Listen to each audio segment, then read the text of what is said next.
Another appearance at Wembley and another defeat. This now makes it 10 defeats out of the last 13 appearances at Wembley, and if there's one common pattern which links all these defeats at Wembley together, our finishing costs us every single time, and 2, the officiating is awful, it's terrible, and it denies us as well. Today, my friends, we have a lot to unpack after the disappointing end to our FA Cup campaign. I'm here to discuss the 5 key things we've learned today, so share your thoughts and opinions, get involved. Hope you guys enjoy, and getting straight into the video. I think for the first thing we've learned, I'm sorry, but the officiating today, I feel, cost us a penalty at Wembley. Now, disclaimer, obviously, it doesn't take responsibility away from the fact that we didn't convert chances we should have. That is obvious. I'm not here to talk about that. I'll talk about that later on. But I'm here to focus on the one singular point that in a game of football, ideally, you're going to always hope that the officiating will be fair enough, of course, to make the game as balanced as possible. And you're seeing this clip on screen yourselves. The Cole Palmer free kick, which went straight to the hand of Jack Grealish. You know, he literally pushes away Bernardo Silva to create the space that breaks the wall. And it's in a very unnatural movement of his arm. Look how unnatural the movement is. Look how his arm goes towards the ball. Look, he pushes Silva away and then he moves his arm towards the ball. It's a clear penalty inside the box. It's a clear handball. And the fact that the VAR team didn't even think to review the incident, I mean, it sums up the terrible standards in this country. Honestly, it's an absolute disgrace. We get that penalty in that moment 9 times out of 10. You'll bet your whole mortgage on it that Cole Palmer is going to convert that, and then it changes the entire complexion of this game, and that was denied. And even on top of that too, I'd even say, and this is the weakest one, but ultimately, what is it in this country where if penalties are deemed too weak, they won't be given, even though these same incidences could be fouls that happen outside the box, and then they get called by the referee every single time. But in the final moments of this game, you saw that Kyle Walker essentially made the same foul that he did to Nicolas Jackson inside the box. You know, Mudryk at the end of the game, he gets a corner, and that comes from Kyle Walker pushing him from behind, which is the same thing he did to Nicolas Jackson inside the box, which puts him off balance, which denies him the shot, and for some reason that wasn't given as anything. And for the second thing we learned, Nicolas Jackson cost Chelsea reaching this year's FA Cup final. I might sound harsh to a few of you, but it's the reality. It's the truth. It's what we all saw. But does that make Nicolas Jackson the villain? Is there context we can also discuss? There is, and I'll get onto that shortly. But to start with things, we have to discuss one of the worst bits of play in this game today. And it came in the first half where Enzo Fernandez releases Nicolas Jackson in behind with a great pass, great awareness. Nicolas Jackson is clearly onside as he starts his run within his own half. And then Nico makes the gravest mistake in this whole game. Because as he's running towards goal, looking to go 1v1 against Ortega, he starts to slow the pace of the play down. City defenders are getting closer towards him to regroup. And this is a gravest mistake. Why? Because it's clear proof and evidence that Nico had absolutely no idea what he was planning to do once he was 1v1 against Ortega. In the end, it's very tame, it's very bad. He reactively has to take the ball to the left side because that's the only course of action left, because he slowed the pace down too much, which allowed Ortega to close the distances even more, which stopped him having the optimum area to take his shot. Because in moments like this, you take your shot early. You take your shots early. You open your body up. You increase your possibilities to place the ball. He didn't do that. And it's been one area in Nico's game throughout this season where he's had numerous chances made for him on the last lines, and he hasn't converted them. He doesn't take advantage of them. And it goes to show that Nicolas Jackson is just raw talent at this point in time. And it's talent that we have to respect, because how many strikers this season have played these types of games against Man City's defense and caused their defense this many issues? I mean, he's constantly carrying us up the field. He's taking them on out wide. He's forcing City defenders in areas they don't want to be in. He's causing them and posing them issues. His touch is great. His threat is there. And in the past 3 games against Man City, Nicolas Jackson tends to come alive, but unfortunately, his finishing doesn't. Is this clear signs already that Nico is a lost cause? And this is the best we can expect from him. Someone that can pose and cause issues and danger, but someone that can never be a gunman. Someone that's never going to be a killer up front. I think that is a very deep comment to have right now, because in this game, and I keep saying it, you don't see many strikers at 22 who are complete and world class. Outside of Haaland, outside of Mbappe, name me 5 strikers under 23, under 22 years old right now that have double digits for goals and assists, that are the best finishers in Europe. It doesn't happen. But we have to decide what we're hoping to do with Nico. Now, it's a shame that he hasn't had Nkunku to offer assistance.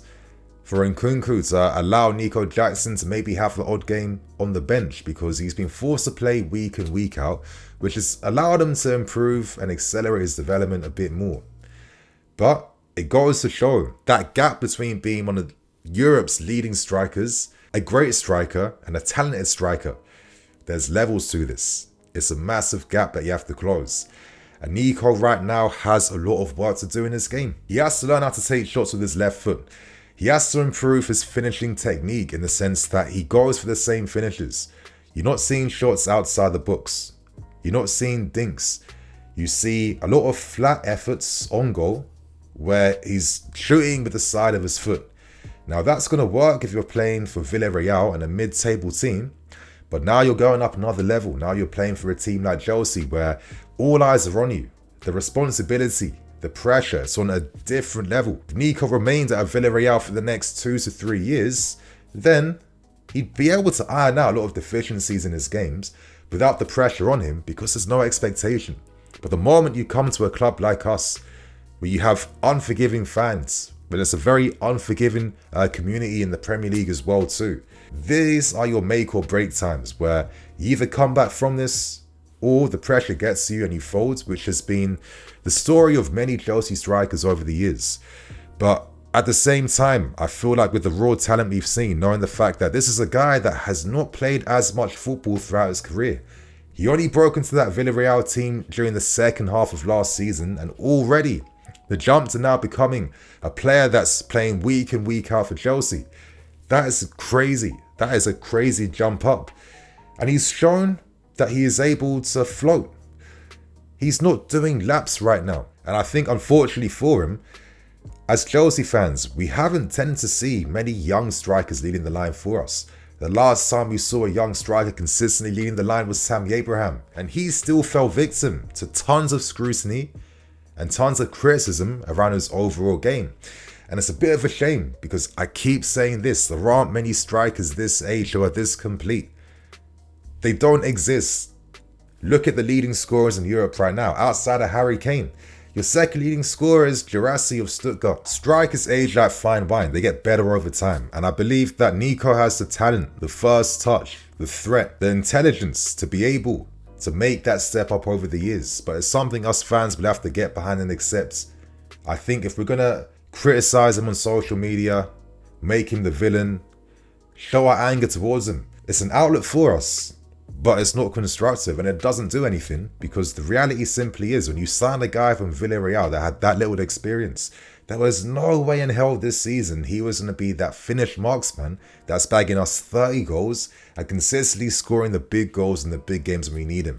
We need to wake up and smell the coffee, and we have to embrace and accept what Nicolas Jackson is in his first year at Chelsea Football Club. So that's the second thing we learned out of the way. And for the third thing we've learned, I feel like one of the unsung players of the game today was George Petrovic. Now, for a guy that only made his debut for us near the end of December, he's benefited from Robert Sanchez's injury.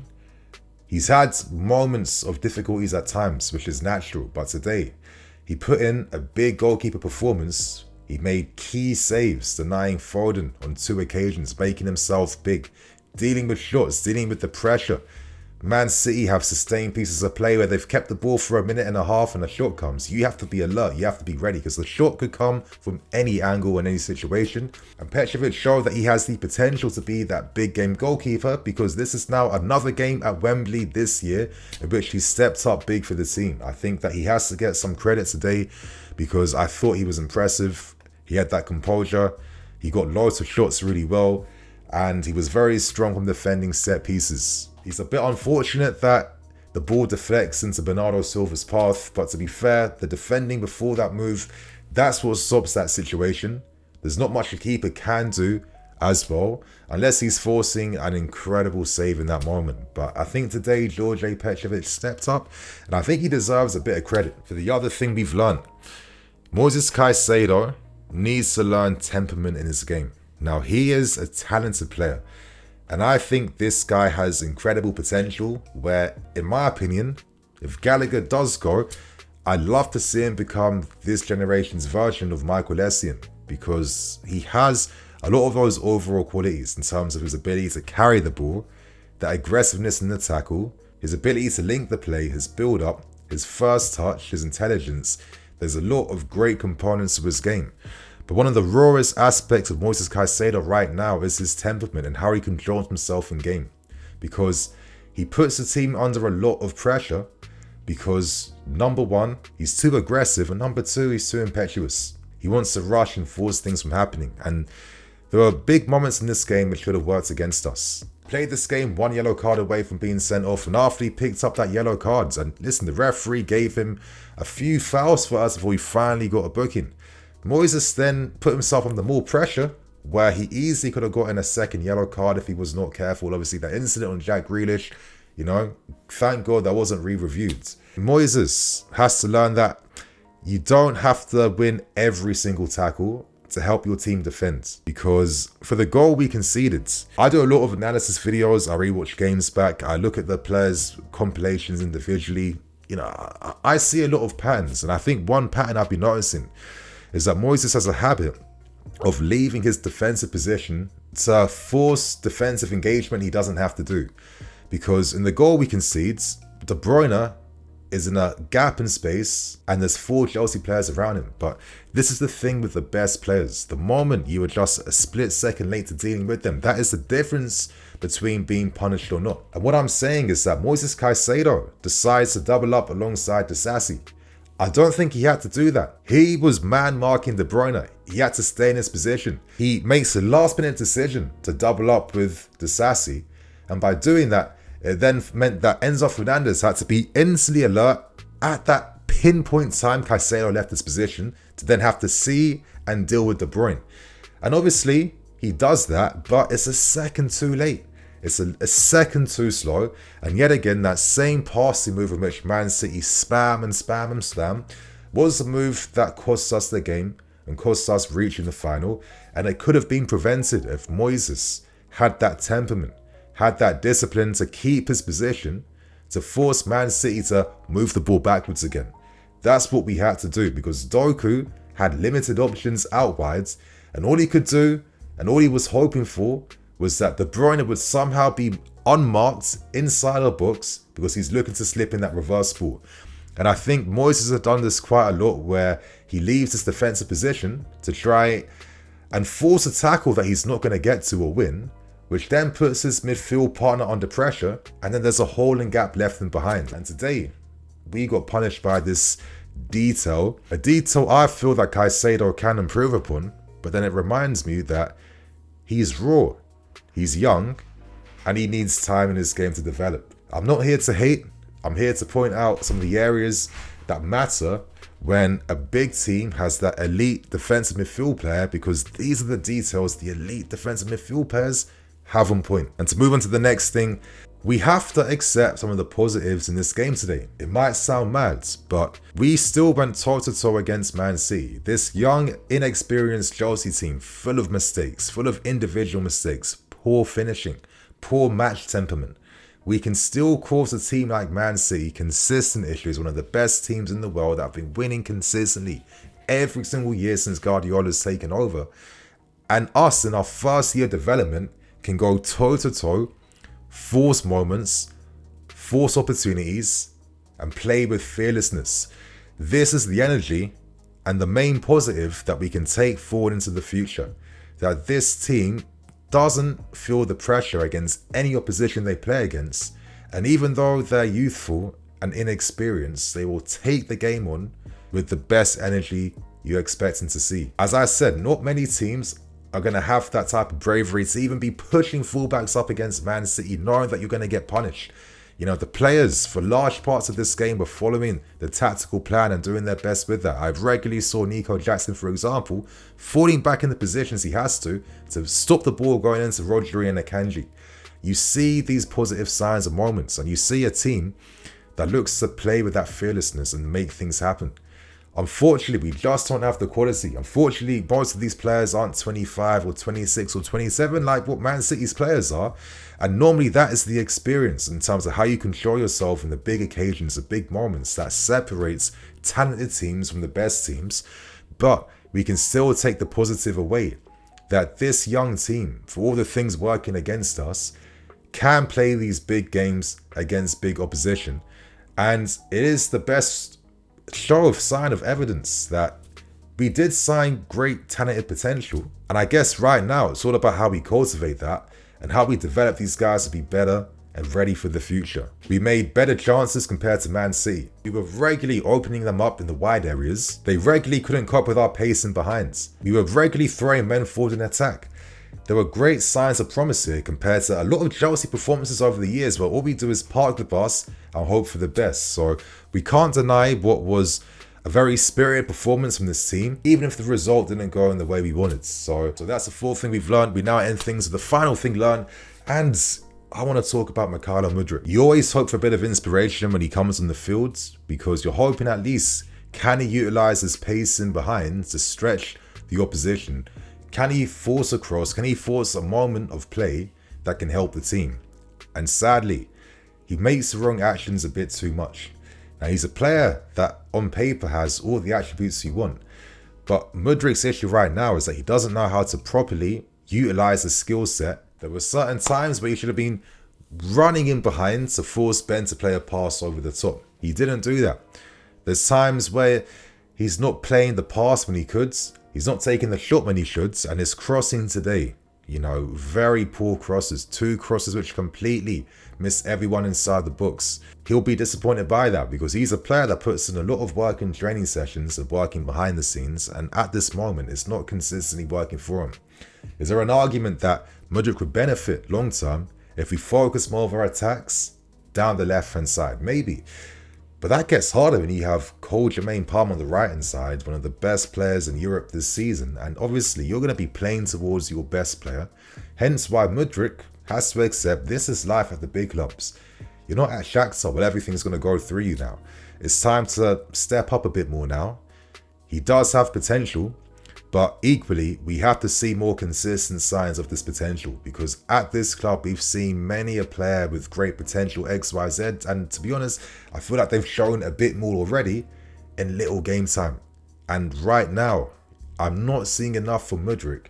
And he's constantly winning himself back in the team and then winning himself out. And Poch won't play you if he doesn't trust you. And I think knowing how free-flowing we are in attack right now, the fact that Mudryk couldn't start this game today, it does show you where he is in terms of his development at this point in time. So my friends, at the 5 things learned after today's semi-final defeat, share your thoughts and opinions.